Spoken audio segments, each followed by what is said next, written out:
আসসালামু আলাইকুম everyone, welcome back to my channel. আজকে আমি বানাবো ভাপা পিঠা।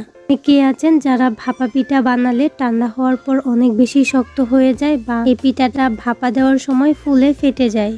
তাদের জন্য আজকের রেসিপিতে আমি অনেকগুলা টিপস বলে দিব আর একদম ডিটেলসে A to Z রেসিপিটা শেয়ার করছি। আশা করছি আপনাদের অনেক বেশি ভালো লাগবে। তাহলে চলুন আর কথা না বাড়িয়ে শুরু করি আজকের মূল রেসিপিটা।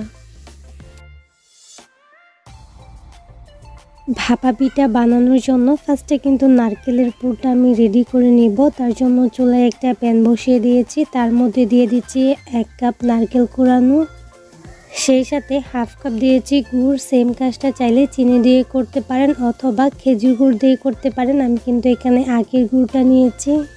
এখন খুব ভালোভাবে এটাকে মিশিয়ে নিব। এখানে এক্সট্রা করে কোনো রকম পানি অ্যাড করব না। কিছুক্ষণ নেড়েচেড়ে মিশিয়ে নিলেই কিন্তু এটা দেখবেন গলে যাবে। চাইলেই কিন্তু এখানে লিকুইড দুধ অথবা গুঁড়া দুধও অ্যাড করতে পারেন। আমি এখানে কিছুক্ষণ নেড়েচেড়ে এটাকে রান্না করে নিচ্ছি। তারপর স্বাদ মতো লবণ, অল্প একটু এলাচ গুঁড়া দিয়ে দিচ্ছি। অবশ্যই লবণটা দেওয়ার চেষ্টা করবেন। মিষ্টি খাবারে লবণটা দিলে এটার টেস্টটা অনেক বেশি ভালো আসে। পুরটা কিন্তু রেডি হয়ে গেছে। এখন কিছুক্ষণ নেড়েচেড়ে ভালোভাবে মিশিয়ে আমি এটাকে নামিয়ে একটা সাইডে রেখে দিব। এর থেকে বেশি জাল করা যাবে না, তাহলে ঠান্ডা হলে শক্ত হয়ে যাবে। এই পর্যায়ে এসে ভাপা পিঠা বানানোর জন্য একটা ডো রেডি করে নিব। এটা চাইলে আটা ময়দা দিয়ে করতে পারেন অথবা চালের গুঁড়ি দিয়েও করতে পারেন। আজকে আমি ভিজা চালের গুঁড়ি নিয়েছি। ভিজা চালের গুঁড়ি দিয়ে খামিটা বানানোর আগে ভিজা চালের গুঁড়িগুলোকে প্রথমে শুকনো খোলায় কিছুক্ষণ ভেজে নিতে হবে। আমি এখানে 1.5 কাপ ভিজা চালের গুঁড়ি নিয়েছি। শুকনো চালের গুঁড়ি যদি নেন তাহলে এভাবে ভাজার দরকার নেই, সরাসরি এই খামিটা বানিয়ে নিতে পারবেন। আমি যেভাবে ভাপা পুলি পিঠাটা বানাইছি আর যেরকম পারফেক্ট হয়েছে এটা দেখে নিশ্চয়ই আপনারা বুঝতে পারছেন, ঠিক সেভাবে রেসিপিটা আমি শেয়ার করছি। চুলার আঁচটাকে লোতে করে কিছুক্ষণ গুঁড়িগুলোকে ভেজে নিলে দেখবেন একদম জুরজুরে হয়ে গেছে। তখন এগুলাকে একটা সাইডে রেখে দেব আর সেম প্যানের মধ্যে আমি দিয়ে দিচ্ছি 2 কাপ পানি। এখানে অ্যাড করব স্বাদ মতো লবণ। আমি এখানে 1/4 টিস্পুন লবণ দিয়ে দিয়েছি। এখন পানিটা বলক চলে আসার অপেক্ষা। যখন পানিটা এভাবে বলক চলে আসবে আগে থেকে ভেজে রাখা গুঁড়িগুলো দিয়ে দিব। গুঁড়িগুলো দিয়ে নেড়েচেড়ে খুব ভালোভাবে মিশিয়ে নিব আর এই পর্যায়ে গুঁড়িগুলোকে ঢাকনা দিয়ে ঢেকে দিব যাতে খুব ভালোভাবে সিদ্ধ হয়ে যায়। প্রায় 5 মিনিটের মতো রেখেছিলাম। এখন খুব ভালোভাবে নেড়েচেড়ে মিশিয়ে একটা ডো বানিয়ে নিব। কিছুক্ষণ জাল করলে দেখবেন ডোটা একদম ঠিকঠাক হয়েছে। এখন এটাকে নামিয়ে ঠান্ডা করে নিব। ডোটা কিন্তু নরম হলে হবে না, ঠিক এরকম একটা তুলতুলে টাইপের ডো হতে হবে। তো ডোটা কিন্তু একদম রেডি হয়ে গেছে। আমি এটাকে 5 মিনিটের মতো রেখেছিলাম ছড়ানো একটা প্লেটে ঠান্ডা হওয়ার জন্য। আবার একবারে ঠান্ডা করা যাবে না, হাত দিয়ে স্পর্শ করা যায় এরকম একটা গরম থাকা অবস্থায় ডোটাকে ময়ান করে নিতে হবে। ডোটা কিছুক্ষণ ময়ান করার পর দেখেন ঠিক এরকম হবে, একদম তুলতুলে টাইপের, আর একদম শক্ত হবে না আবার একদম যে নরম হবে এরকমও না। এবার এখান থেকে অর্ধেকটা আমি লেচি কেটে নিচ্ছি। চাইলে অনেক বড় করে একটা রুটি বানিয়ে নিতে পারেন, তবে আমি মোটামুটি সাইজের একটা রুটি বানিয়ে নিচ্ছি। আমি যেভাবে বানাচ্ছি এভাবে বানালে এই বড় রুটিটা আঁকা বাঁকা বা এবড়ো তেবড়ো হলেও কোনো সমস্যা নাই। আমি এখানে অল্প একটু গুঁড়ি ছিটিয়ে দিয়ে তারপর রুটিটা বানিয়ে নিচ্ছি। তবে এটা নর্মাল রুটির মতো কিন্তু পাতলা হবে না।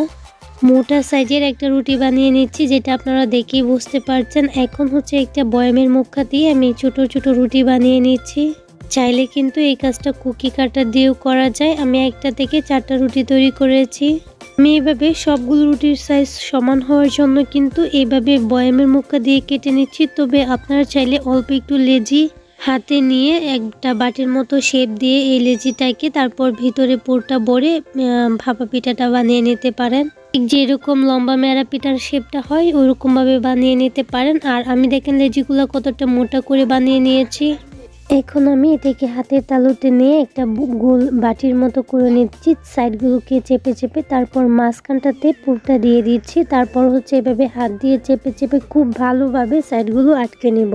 অবশ্যই এভাবে বাটির মতো করে নেবেন, তাহলে এই পিঠাগুলো ফেটে যাবে না, ফাটার কোনো চান্সই থাকবে না।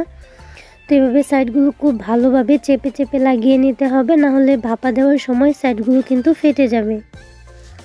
দেখেন চাইলে কিন্তু একটু পানি লাগিয়ে নিতে পারেন। আর অনেকেই আছেন ভাপা পিঠার মধ্যে ডিজাইন করেন, তবে আমি এভাবেই করে নিচ্ছি। চাইলে কিন্তু আপনারা ডিজাইনটা করতে পারেন। তো সেমভাবে সবগুলো পিঠা বানিয়ে নিয়েছি। আর পিঠাগুলো এইভাবে দেখতেই কিন্তু মাশাআল্লাহ অনেক বেশি সুন্দর দেখা যাচ্ছে। এখন পিঠাগুলোকে ভাপিয়ে নেব। তার জন্য একটা স্টেনার নিয়েছি, আর স্টেনারটার মধ্যে আগে থেকে তেল ব্রাশ করে নিয়েছি। অবশ্যই কিন্তু তেল ব্রাশ করে নিতে হবে, না হলে ভাপা দেওয়ার পর পিঠাগুলো আলাদা করা যাবে না, এই স্টেনারে লেগে যাবে। আমার কাছে এরকম একটা স্টেনার ছিল, ওইটা দিয়ে আমি কাজটা চালিয়ে নিয়েছি। আমি একসাথে অনেকগুলো পিঠা দিয়ে দিচ্ছি। এখন হচ্ছে এগুলাকে ভাপিয়ে নিব। তার জন্য চুলায় আগে থেকে একটা পাতিলে পানি গরম করে নিয়েছি। পানিটা যখন টকবগে ফুটে উঠবে তখন এটার উপরে স্টেনারটা বসিয়ে ঢাকনা দিয়ে ঢেকে রেখে দিব। এই পিঠাগুলো হতে বেশি একটা সময় লাগে না। আমার তো এই পিঠাগুলো হতে প্রায় 7 থেকে 8 মিনিটের মতো সময় লেগেছিল। কিছুক্ষণের মধ্যেই দেখবেন পিঠাগুলো ফুলে একদম টাইটুম্বুর হয়ে গেছে। দেখেন পিঠাগুলো হয়েছে, যার ফলে ফুলে অনেকটাই মোটা হয়ে গেছে। এখন একটা একটা করে পিঠা নামিয়ে নিচ্ছি। এইভাবে পিঠাগুলো বানাবেন, দেখবেন একটা পিঠাও ভাঙবে না, ফাটবে না, এবং দেখবেন পিঠাগুলো ঠান্ডা হওয়ার পরও থাকবে অনেক বেশি নরম, তুলতুলে আর সফট।